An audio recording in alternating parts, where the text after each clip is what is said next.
Hello everyone and welcome to the Constructive Criticism Network. This network is here to help you improve at Magic the Gathering at every level. From Pauper Leagues to Top 1000 Mythic, we've got you covered. If you want to hear the entire network, head on over to our sponsor at puremtgo.com, where you can hear each and every show, each and every week, and check out their sponsor, MTGO Traders, and tell them that the CCMTG Network sent you. Now sit back, enjoy the show. From YouTube, podcasts, and more, here's this week's episode from ConstructiveCriticism.com.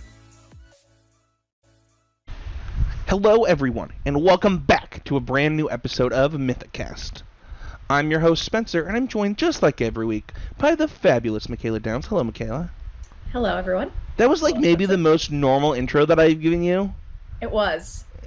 Did you want me to like come up with something ridiculous, or are you okay with fabulous? We can save something ridiculous for next week. We'll stick with fabulous. You're fabulous. Well, are you doing fabulous? I am. I got a pre-release this afternoon. I went to a pre-release yesterday.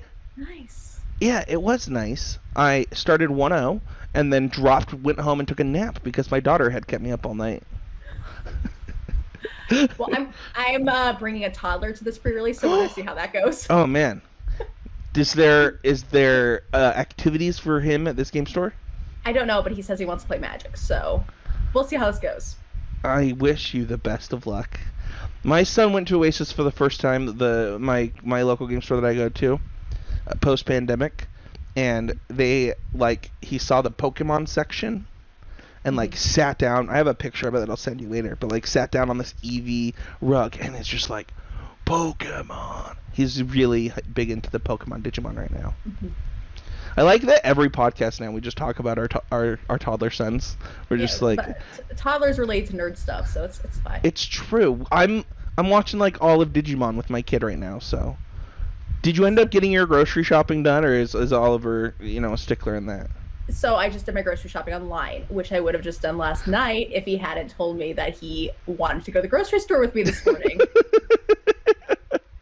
However, in Toddlerland, when you say something, usually doesn't mean you want to do it. It usually means you're going to change your mind. Sometimes within 5 minutes. Sometimes you ask for cantaloupe, and then we're having a tantrum because we didn't want cantaloupe. Yeah. You know what? I'm not going to throw a tantrum this week, though, Mikaela, because I get to talk about core set, quote-unquote, limited in Adventures in the Forgotten Realms. Am I getting this right? I believe Adventures in the Forgotten Realms. Correct. Oh, man. We got it right this week.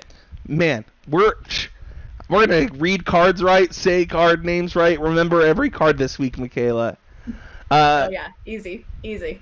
So we're, a little pullback of the curtain. I'm a little bit, I was sick on Thursday, so show notes are a little sparse this week, which also means that I didn't get the chance to make the splash screens for our top commons and uncommons, but we are going to go over our top 3 commons and uncommons and kind of dive into okay, well, these are the cards that you should probably be looking for early, as far as when you're going into those draft queues trying to get Mythic and Limited. Next week we will actually have a Mythic guest to talk about Limited, somebody who has already climbed up to number 4 on the Mythic ladder multiple times now during this set. So exciting stuff.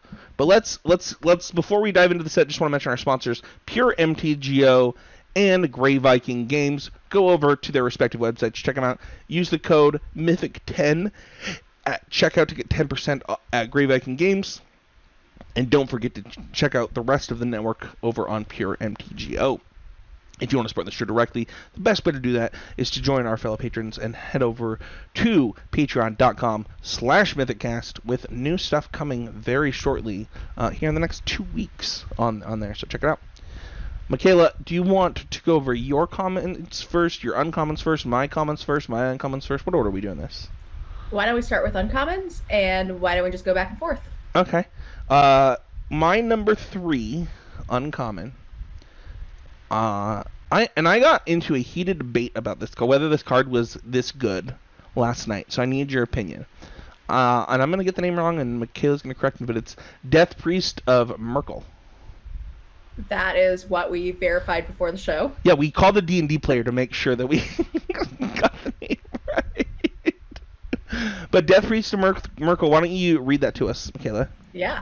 2 and 2 black mana, creature, tiefling, cleric. Skeletons, vampires, and zombies you control get +1/+1. At the beginning of your end step, if a creature died this turn, you may pay 1. If you do, create a 1/1 black skeleton creature token. And it's a 2/2. Flavor text: the Reaper bids you rise. I thought that said birds. That would have been weird. So I'm told that this card is not very good. It's like kind of a bad 5-drop, and I just wholeheartedly disagree. I think you get into combat so much in this set that this card is really good. It does not work at instant speed, unfortunately. Like, I can't. I did try to do that once, and you also don't get activations for every creature that died. But I just don't think it's that hard to set up a position where you can attack and your opponent doesn't want to trade with this card on the field. I do not have a lot of experience with this card or playing against this card.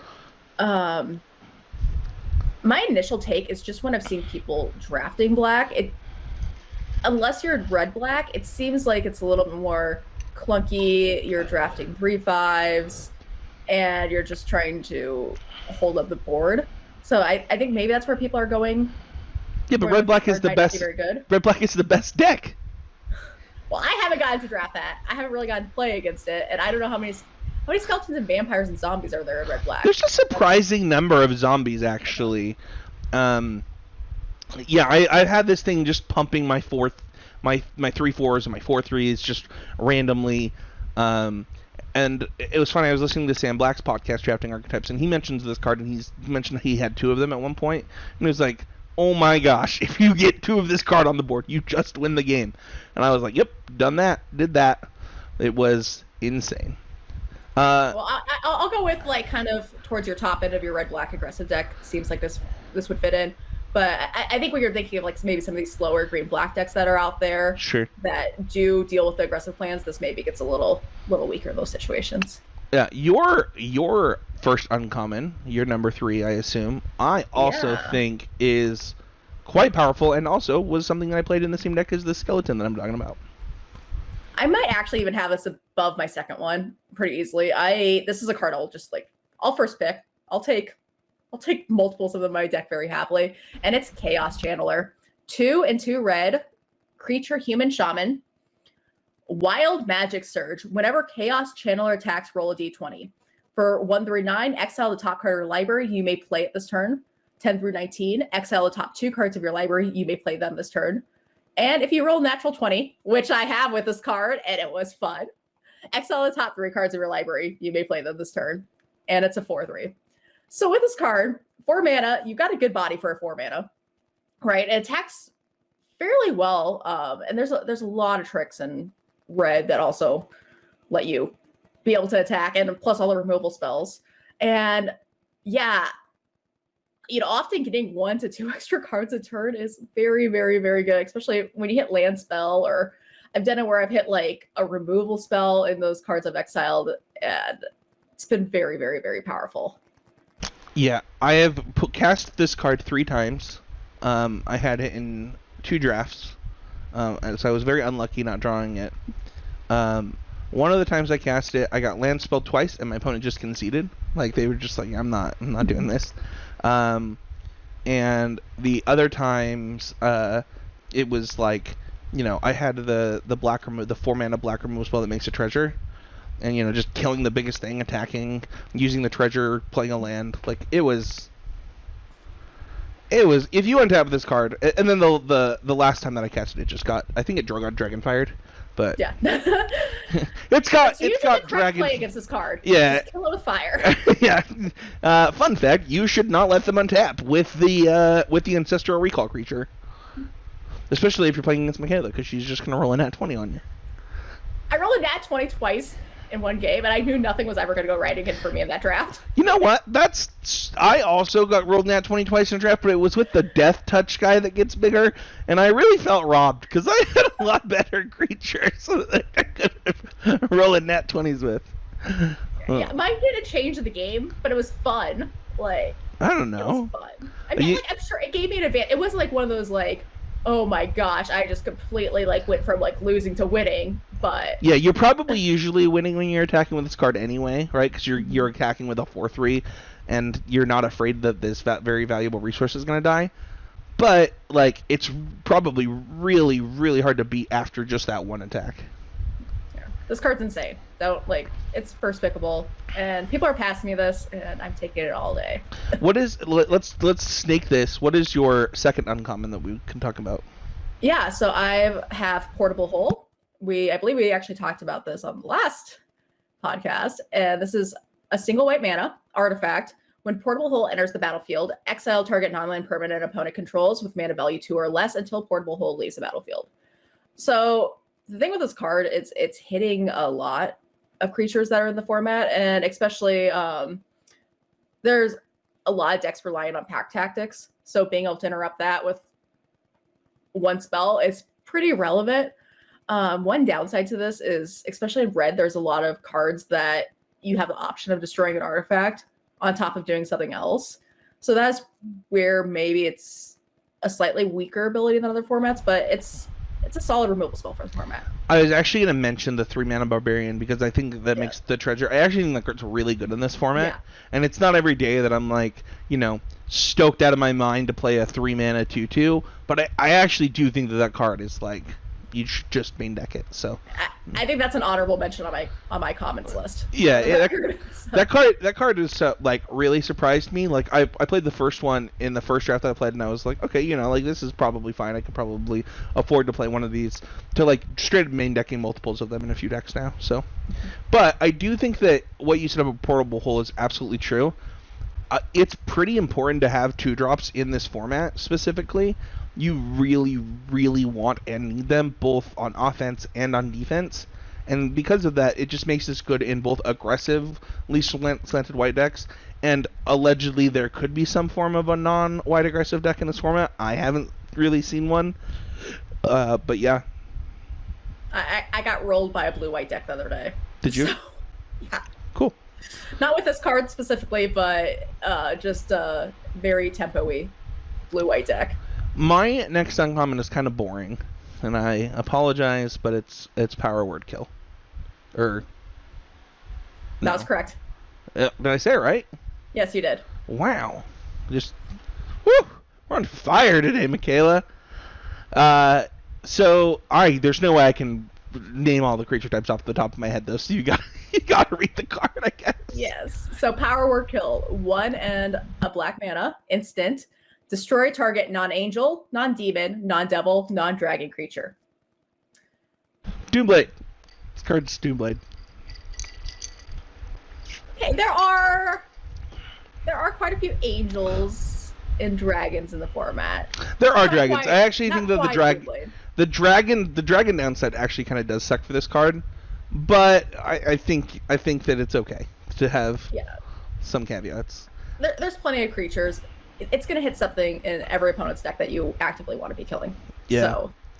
So, it's obvious. You're not going to run into a deck that's just all angels or all dragons. Absolutely.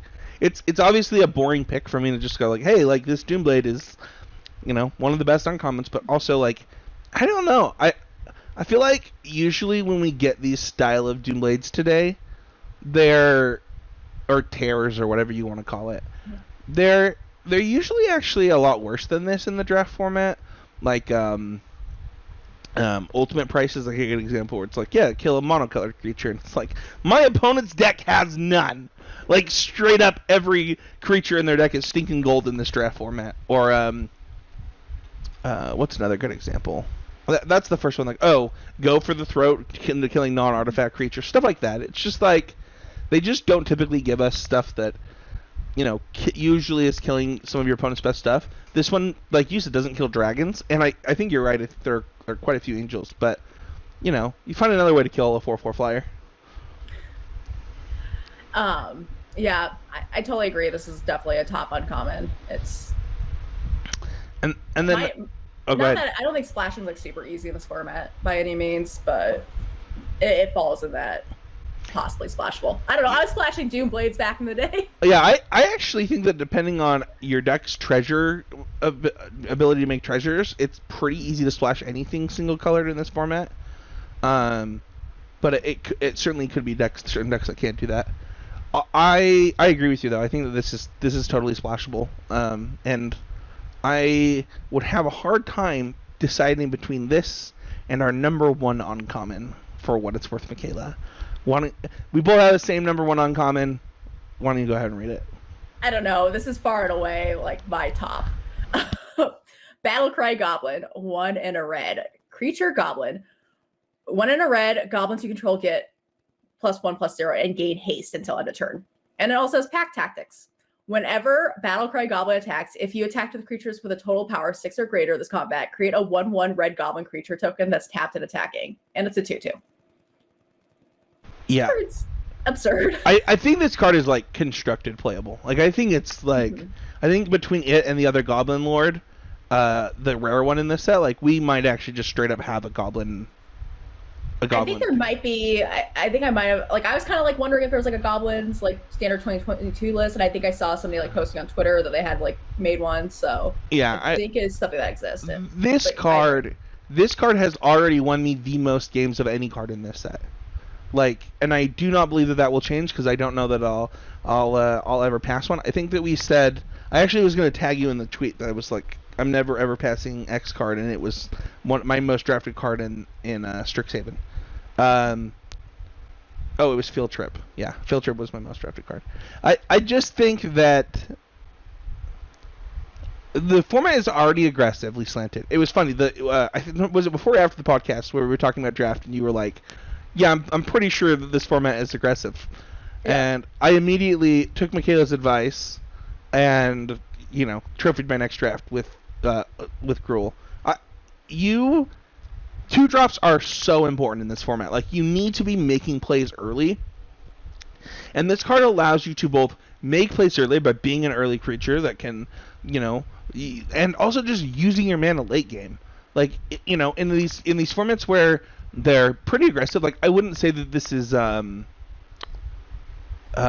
like original Zendikar aggressive of a format, or maybe not even Magic Origins level of aggressive, but it kind of reminds me of Magic Origins, where the 2-drops are like some of the most important cards in your entire deck. And this is just the best 2-drop, and it also happens because of the nature of 2-drops mattering so much, you get flooded in this format a lot. Because you're just going to end up drawing, Glory Seekers or whatever. Yeah, you can draw this card late. Like, you can just feel like you have no outs, and you draw this with 6 mana and just steal a game. Yeah, there's also a lot of random goblins running around. Like, I've had this pump out a lot of creatures. And it's also go ahead. I've been a big fan of that 1-drop goblin. Is it Goblin Javelinaire or something? The one that if it's blocked can kill a 2/2? Yeah. With haste? Yeah. That card's really good too. I actually, and I also really like the 5 mana make either 1, 2, or 3 goblins. I think that that card's fine on rate for 1 goblin and splitting the bodies, but once you get to 2 or 3 goblins, that card's nuts. Yeah, and I think this Battlecry Goblin has performed extremely well in Gruul decks. Yeah, so, I agree. I know that a lot of the black red decks, the aggressive decks, are also playing this card. I think that this is the best uncommon in the set. I'll be interested to see when we look back on this set where you and I how we look at our cards. It's funny. We'll have to put a note in here that Mikaela wanted a lot of Spencer's cards when we wanted to talk about more. I don't know. I think that I might have punted by not putting Chaos Channeler on my uncommons. Chaos Channeler's so good too. but Battlecry Goblin has my heart. So. Oh yeah, his battle cry. I heard it. It was a song to my heart, and I agree with you, Mikaela. Should we go on to your first common? Yeah, absolutely. My first common is. It looks like I forgot to pull up a common, but we'll figure that out. So my first common that I have listed here is Vellersinger, and it's 2 and a red. Creature, Tiefling Bard. Combat Inspiration. At the beginning of combat on your turn, target creature you control gets +1/+0 until end of turn. And it's a 2/3. This card moved up my pick order list really fast. Go ahead. Yeah. Oh, I was going to say, my first draft, I read this card, and I'm like, oh my gosh, this card's so good. I definitely thought it said every creature. Oh my gosh. I misread cards a lot. So. Me too. Me too. The number of times that I've tried to cast sorceries as instants and then immediately lost the game is way too high. But yeah. Go ahead. Oh no, go ahead. I was just gonna say that my first draft, kind of like the dwarf that we mentioned earlier, that barbarian. This card was one where I was like, this doesn't seem very good. And then I realized that it's basically just a 3/3 for 3 in your red aggressive decks, which is really good. But it's actually way better than that because it contributes to combat early to help with pack tactics. It lets you break through board stalls pretty easily. I was just wrong about the card, and I have happily played multiples now. Yeah, I'm happy to have one or two of these in my deck, and just really contributes to this pack tactics deck, which I think is going to be key. I had two in play at one point, and was like attacking 2/2s into 4/4s, and was like, oh, they can't attack back either because I'll only lose one guy because it's a 2/3. This is insane. So, should I go to my first common? Yeah. All right. I actually don't think that this is top 3, but I do think it might be the first or second best green common. Which, I felt like I was all black-red cards, so I had to put something else on there. I have Owlbear. So this card is a 5 mana, which is green 3 4/4. And is it just a beast? I think it is, right? A bird bear. It's a bird bear. It's not a beast at all. Not a beast. It's a bird bear. It's a bird bear. I mean, it's true. That's factually correct. And when it enters the battlefield, you draw a card. And does it have trample? Yes. Yeah, this card has a lot of words that I like on it. We talked about how 2-drops are really important in this format. And because of that, 4/4s just become... I mean, they're already big creatures in limited usually, but this creature is often like tied for the biggest creature on the battlefield. And the thing is like if this card didn't have trample, I might like it a little bit less. But it is so good. Like in the He's a Game Media Discord, one of the things that somebody posted was like, how many owlbears would you play? And they're like, well, my answer was 4. And they, like, posted it. And I was like, I would play 4. Mikaela, I just like drawing cards. I like big creatures. And this legitimately slows down the game while continuing to give you resources to close it out. It's really easy to set up a position where they just can't attack through a 4/4. Oh, yeah, for sure. And I might cap it at 2. I might not be playing 4 of these. I might cap it at 2 on my end, but... Yeah, that's because you're going to be playing a bunch of Battlecry goblins and being like an aggressively slanted Gruul deck. Well, if you have the Barbarian class, I believe, is that what it is? This Owlbear could have haste. There you go. Oh, you could put boots on it. I heard the boots are pretty good in the Pack Tactics deck because they contribute to your... I guess that's an extra mana, though. That makes this a 6-drop. Yeah.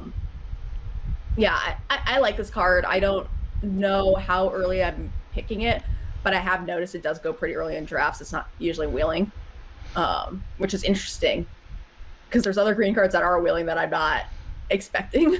Yeah, I think that the other contender for best green common is the punch that you get an extra +1/+0 for each treasure spent to cast it. Okay, yeah, I forgot that was a common actually. Yeah, that was actually going to be my third, but I really wanted to talk about Owlbear.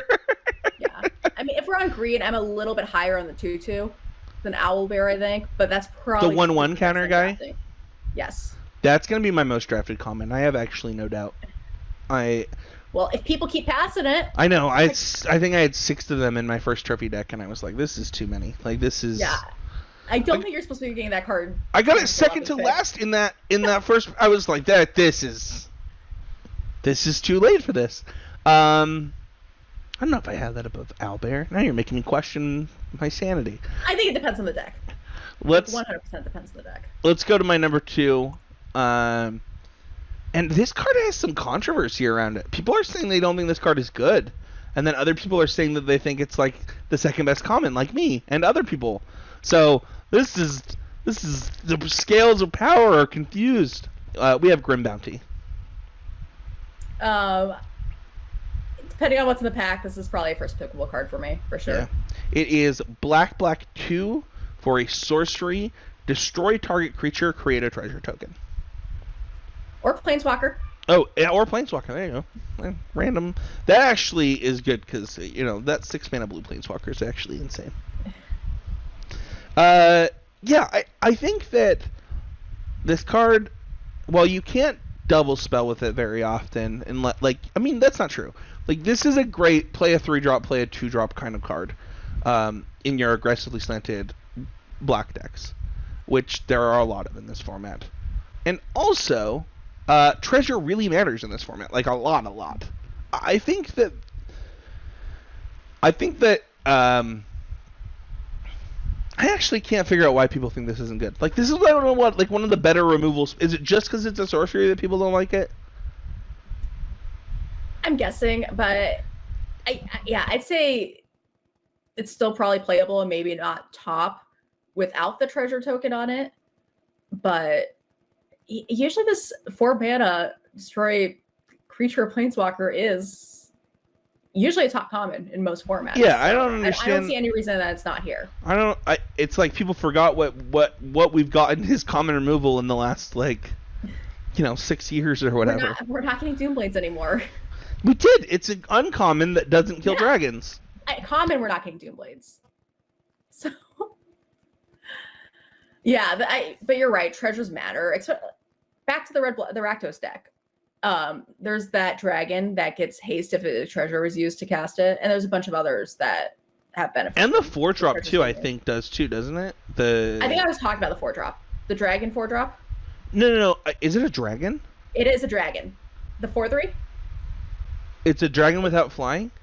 It gains haste. It's like a dragon knight. Oh, okay. That's what it is. I didn't know that. See, Mikaela is way better at reading cards than I am. That's crazy. Oh my gosh, we're hopeless. We're hopeless then. No, I think Grim Bounty is... It's weird that we're having such a long discussion about this, but I just think that while it's true that in this format 2-drops matter, it makes Grim Bounty look worse. And I can understand that. But the problem is that you should be making the game in a way that Grim Bounty is letting your smaller creatures get through, or, dealing with their finisher. You should have other ways to deal with their small creatures. You shouldn't be using your premium removal spell on their 2/2. And so if that's what you're planning to do with your Grim Bounty, yeah, it's going to look bad. Yeah, I agree. So, what's your next comment?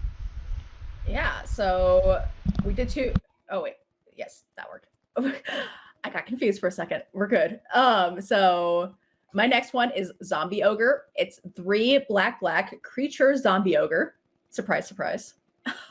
At the beginning of your end step, if a creature died this turn, venture into the dungeon. And it's a 3/5. So we talked about this. We talked about this card. I think, was it you and me, or was it me and West? I don't remember. Somebody on my podcast co-host. I talked about this card this week, and how it was better than I expected. Yeah. So we talked about how the format's aggressive, and this is a card that when it comes down, it just stalls up the board quite well. And even a lot of the pump spells that there are don't really get around this card very well. A lot of 2/2s and a lot of +2. So, and entering the dungeon is relevant. That can, especially when you can complete a dungeon, it very much takes over the game very fast. Yeah, I definitely didn't have this card in multiple decks where it was in my pool, and I was very wrong, because the first time that I played with this card, it clogged up the board and won me games pretty easily. I think this card is strong. It's funny because I actually think it goes in both the aggressive decks and the defensive decks, and I don't know that I would have seen a 3/5. Also, just to be clear, I think this is a zombie, for what it's worth. Yes. So it goes really well with some skeleton making madmen, which I definitely had it with. I think this card is quite strong and deceptively strong. Probably one of the more underrated cards in the format right now, just because you kind of see a 3/5 body and you're like, yeah, I'm not interested in that. But like you said, you talked about going through a dungeon. But if I'm going through a dungeon every turn with this 3/5, and the 3/5 is staying on the battlefield, and stopping a 4/4 or a 3/3 from attacking me like that, I mean, it effectively removed a card and got me a ton of value. Mm-hmm. For sure. And it blocks Chaos Channeler. Profitably, even. Yes. Okay, should we move on to my next comment? Yeah. Okay. I have Circle of the Moon Druid, 2 and a green. Also, to explain to everyone out there, Spencer took all the good cards, so I had to get some kind of creative. You could have just taken Grim Bounty and the number. I was like, I actually just expected you to have the first two of my Grim Bounty and my number 1. I was like, well, she's gonna put those two, so I'll put something fun for number 3. And then you were like, no, it's fine. I'll put some other comments that we could talk. I was like, Mikaela coming in clutch with the MVP so that we have a longer podcast. Removal is good. The podcast would have been so fun, Mikaela. Yeah, so I'm talking about some cards that maybe aren't first picks, but they're cards that I want in my deck. That's where I'm at with these. So, as opposed to something like Grim Bounty, I might first pick. So, Circle of the Moon Druid, 2 and a green creature, human elf druid, bear form. As long as it's your turn, Circle of the Moon Druid is a bear with base power and toughness 4/2, and it's a 2/4 normally. So first off, this card's really cool, flavor-wise with D&D, right? Right. Which is awesome. But what I love about this card is that it's serving the purpose that you want it to. So when your opponent's attacking, it's hopefully a pretty good blocker. But when you're attacking, attacking with a 4/2 helps your pack tactics, which is great. It's at least trading with most creatures at that point. And that's what I want to see. Yeah, I actually really like this card, and also I think that when you're playing Gruul specifically with this card, which I think where this card fits best, I think it's a little bit worse. I mean, you could probably play it in green-white, but you basically want to pair it with a color that has really good combat tricks, because what you want to do is force your opponent to to make a tough decision. You have these really great 2-drops that they probably want to kill that are more utility creatures. But what you want to do is force them to block this, because it's just this giant thing that's attacking them, and then you'll get to keep it alive with something, something like a combat trick. And when you do that, it keeps your utility creatures alive, it keeps your value going. And also, one of the other nice things, we're going to probably keep talking about this even with our next card, but 2-drops are really important in this format, and this coming down being a 2/4 so that you can profitably attack with the other creatures and hold back is really good. Yeah, for sure. Oh, tech plays. Attack with this as a 4/2. Give it +2/+2 to tap it. Ooh. And then you get a block again with it the next turn. There you go. Mm-hmm. I think combat tricks are really important with this, but I think it also naturally leans into decks that are going to want more combat tricks than they are other types of spells. Yeah. Everybody knows what I'm going to have as my number 1 common, right? And I probably agree with you on this being. It's top common. Yeah. Dragonfire. See, Dragon's Fire. Dragon's Fire. Oh, did I put it wrong in the show notes, and that's my fault. Ah, dang it. We were so close to getting to the end too, Mikaela. We almost made it. I believe we talked about this last week, but you know what? I thought that as I was typing it too, as I was putting this into the show notes, I was like, I feel like we talked about whether this was Dragon's Fire or Dragonfire. And so I reversed it because I thought my initial thought was wrong, but my initial thought was right. Anyway, the listeners don't need to hear the inner workings of my brain. So this card is 1 and a red for an instant. Deal 3 damage to target creature or planeswalker. You may reveal a dragon card from your hand or choose a dragon card in play, and then it deals damage equal to that creature's power. Is that right? Oh man, look at that. I have already first picked this card multiple times. I think it's the best common, and also I would take it over my third uncommon. I would take it over.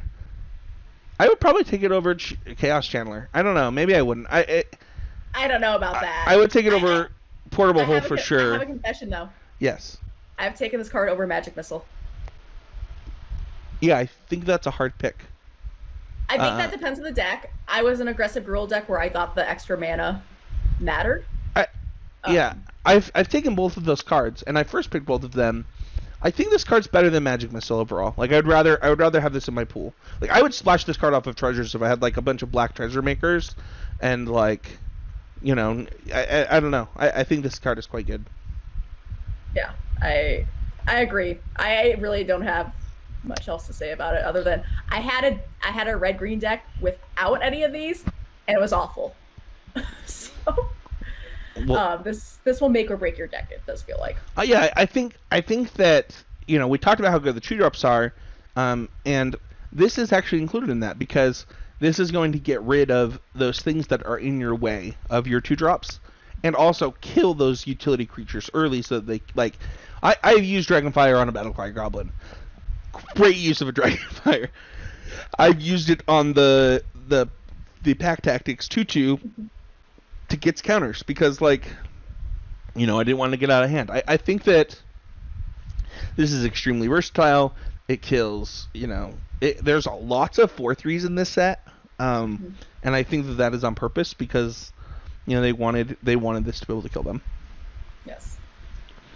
Also, if you have that Dragon Knight at 4 mana, I legitimately probably had both of those and did not realize that was Dragon Knight. That's also the fact that if it's actually Dragon Knight, I can call it Dragon Knight, and I will do that because Pokemon.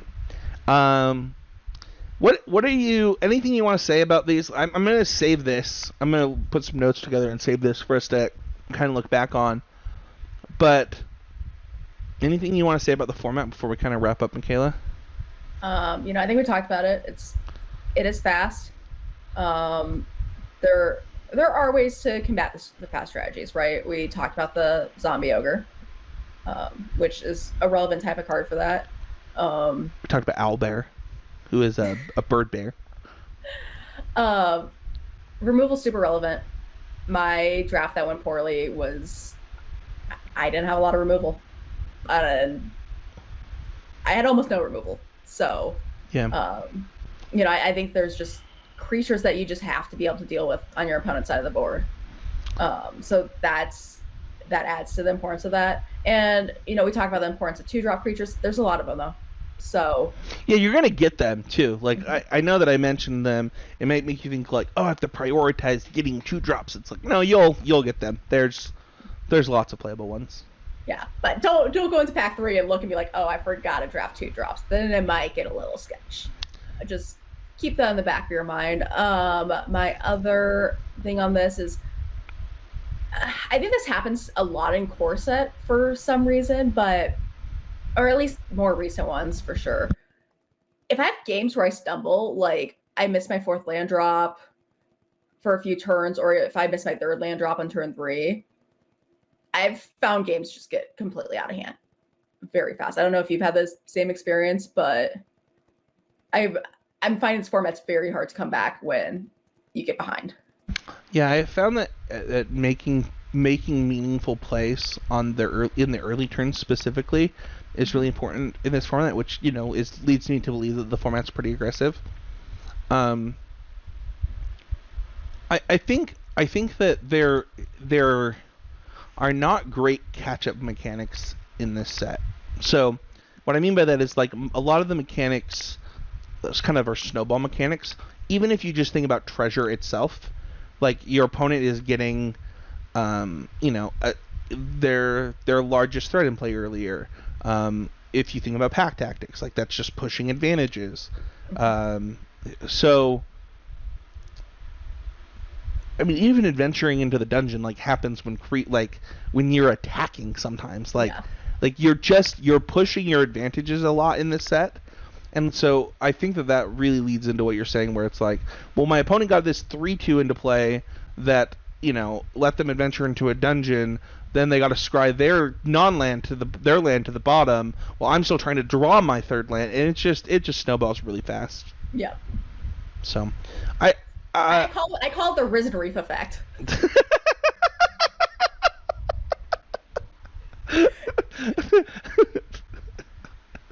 That's like one of my favorite cards ever.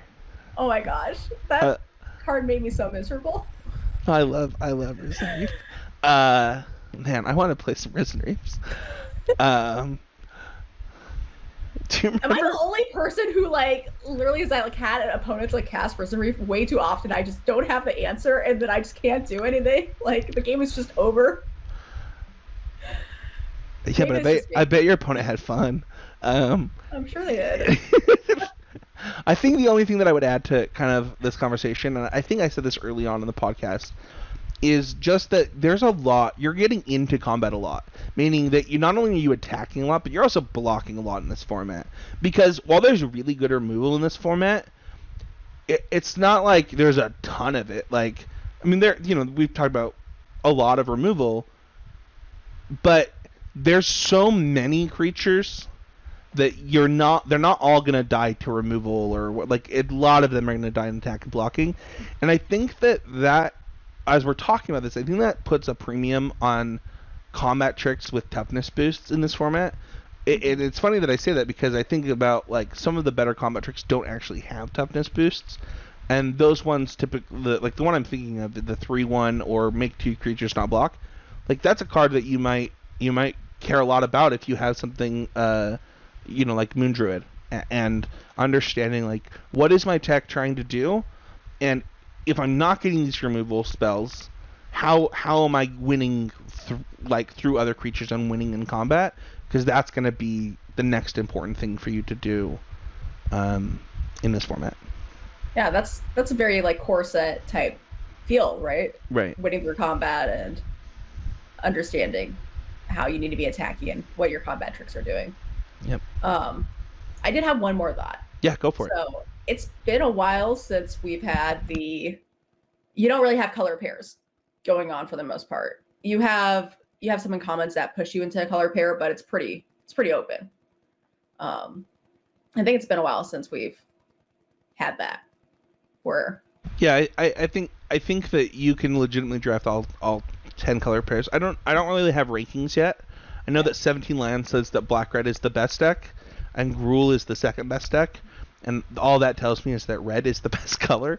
And I don't think that we'd be surprised between Magic Missile, Dragonfire, Battlecry Goblin, and Channeler too. Red is clearly the best color. Which, I don't know, I think that's fun. Yeah, for sure. Yeah, but with that, I feel like drafting kind of goes back to how you want some learn bread. How to draft, right? Depending on when you started learning Magic. You want some bread, Mikaela? Is what you're saying? Yeah. It's a back to basics drafting. Yeah. Which is kind of fun. You're not. Oh, I'm Silver Quill. I gotta be Silver Quill. I hope all the Silver Quill cards come. You gotta stay a little bit more open, and I think there's a little bit more creativity in deck building. It's funny because if Strixhaven ever comes back, I'm just gonna force Teamer. I will probably never do anything else anytime that format comes up. And I don't think that will be the case of this quote unquote core set. So yeah. That is going to do it for this week. You can find me at Spencer H. You can find Mikaela at Mythic Mikaela. You can find the podcast at Mythic at Arena Mythicast. If you get Mythic, don't forget to tweet at us with hashtag Ready for Battle so we can invite you onto the show. Mikaela, where can people find you streaming right now? Twitch, Friday nights. Friday nights. Sometimes Thursday nights. Is it twitch.tv/Mythic Mikaela? Yes. You're so easy to find. This is crazy. I am. That is going to do it for us this week. Mikaela, enjoy your pre-release this afternoon. I really hope you crush it. Thank you. I hope you have a great afternoon too. I'm going to relax. That sounds like a plan. It's going to be great. Thank you everybody so much for listening, and we'll see you guys all next week with another episode of Mythicast.